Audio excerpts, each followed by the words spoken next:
حکومت ایک ایسے وقت میں وفاقی بجٹ آئندہ مالی سال کے لیے پیش کرنے جا رہی ہے جب خطے میں سیاسی اور معاشی صورتحال بڑی تیزی سے تبدیل ہو رہی ہے. پیٹرولیم مصنوعات کی قیمتوں میں اضافہ ہو, امپورٹڈ انفلیشن ہو, ایسے میں حکومت نے جو آئندہ مالی سال کے بجٹ کا منظرنامہ پیش کیا ہے اس میں بجٹ کا حجم 17.1 ٹریلین روپے تجویز کیا گیا ہے. معاشی شرح نمو کا ہدف 4.1% رکھا گیا ہے.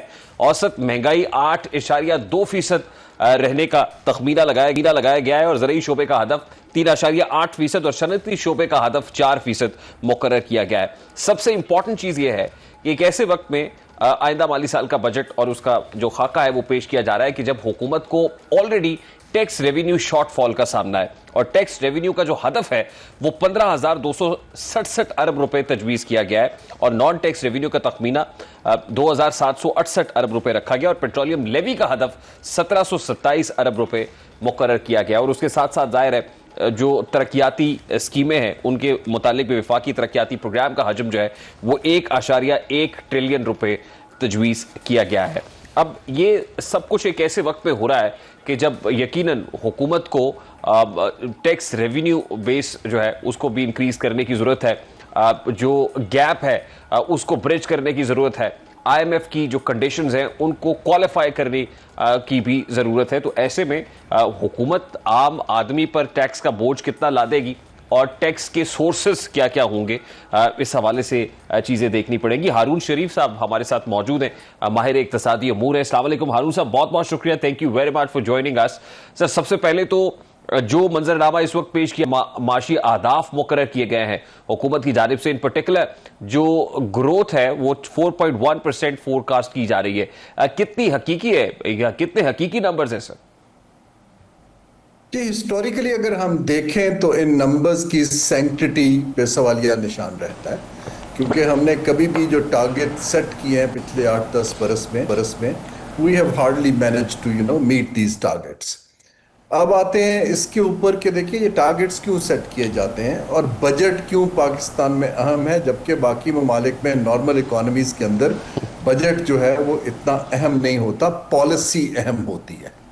یہ سمجھنا ضروری ہے کہ بجٹ جو ہے وہ پالیسی کو فائنینس کرنے کا انسٹرومنٹ ہے, خود سے پالیسی نہیں ہے.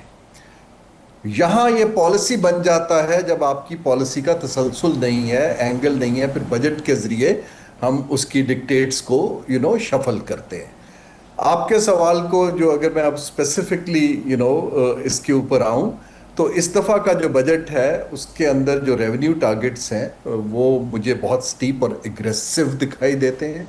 میرا نہیں خیال کہ یہ جو مڈل ایسٹ کے کرائسس کے بعد اکانومی 4% سے زیادہ گرو کر پائے گی, لیکن مجھے بیسز دیکھنے پڑیں گے کہ انہوں نے کہاں سے گروتھ دکھائی ہے. زراعت سے ہے, مینوفیکچرنگ تو ایکسپینڈ نہیں کر پا رہی ہے جبکہ سروسز سیکٹر وہیں کا وہیں ہے.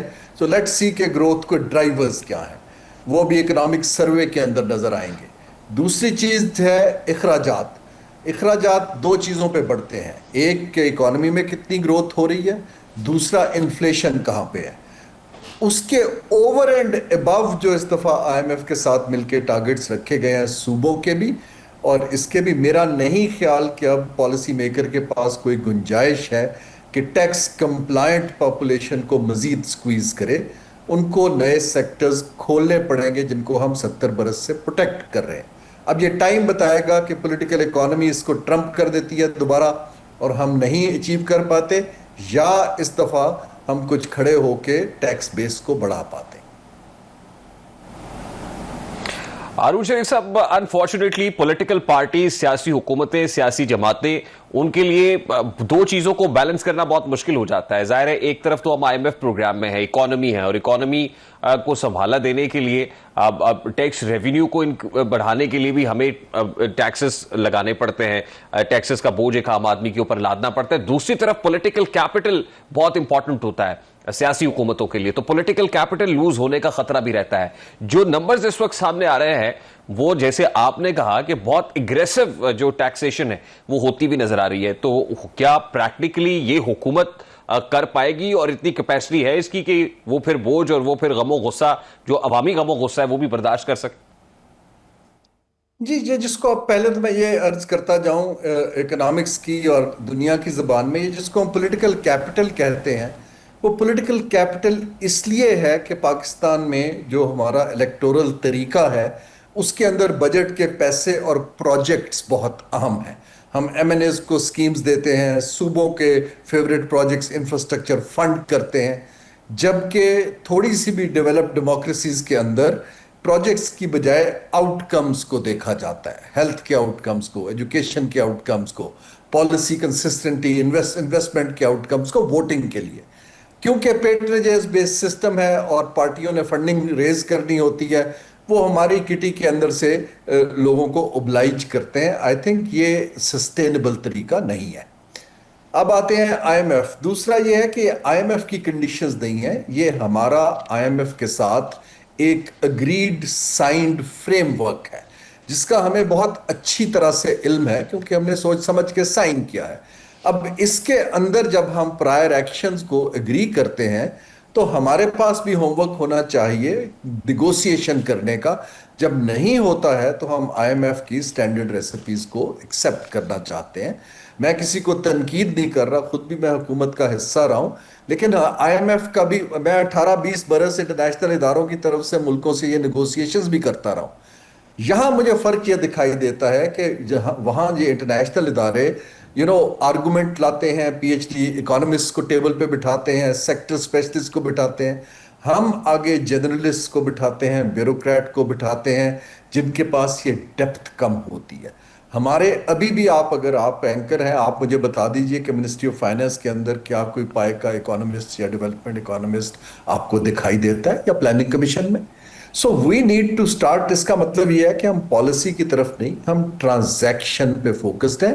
ان کلوزنگ مجھے بہت مشکل سال دکھائی دے رہا ہے حکومت کے لیے بھی اور عوام کے لیے بھی, کیونکہ اگر نئے سیکٹر نہیں کھلتے ہیں تو جو مڈل انکم کا طبقہ ہے اس کے اوپر, سیلریڈ کلاس کے اوپر, اور جو آلریڈی کمپلائنٹ ہیں, اس دفعہ کا برڈن ایسا ہوگا کہ ٹیکس اوائڈنس کی طرف لوگوں کا انٹرسٹ آنا شروع ہو جائے گا.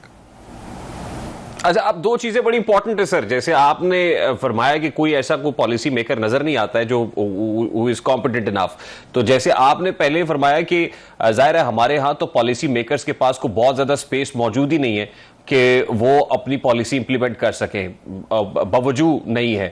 تو پھر ایسے میں آپ جو پھر ٹرانزیکشنل ہی رہے گا اور پھر آپریٹر لیول کے لوگ ہی ہوں گے جو الٹیمیٹلی جو امپورٹنٹ پالیسی ہے اس کی امپلیمنٹیشن کر رہے ہوں گے, یا لکھے ہوئے فیصلے جو ہیں وہ پڑھ کر سنا رہے ہوں گے. اس سے زیادہ کچھ نہیں ہے. دوسری چیز یہ ہے سر, جو ٹیکس کی بات ہے, تو اگر نمبرز دیکھیں تو مئی کے لیے 1150 ارب روپے کا جو ٹیکس ہدف ہے وہ مقرر کیا گیا تھا, اور مئی 2026 کے محصولات میں اس ہدف کو حاصل کرنے میں بھی بہت بڑی مشکلات ہیں. تقریباً ابتدائی اعداد و شماری بتاتے ہیں کہ وصولیاں تقریباً 965 ارب روپے تک محدود رہیں, اور شارٹ فال جو ہے 860 ارب روپے سے تجاوز کرنے کا جو اندیشہ اور خدشہ ہے وہ بھی اپنی جگہ پر موجود ہے.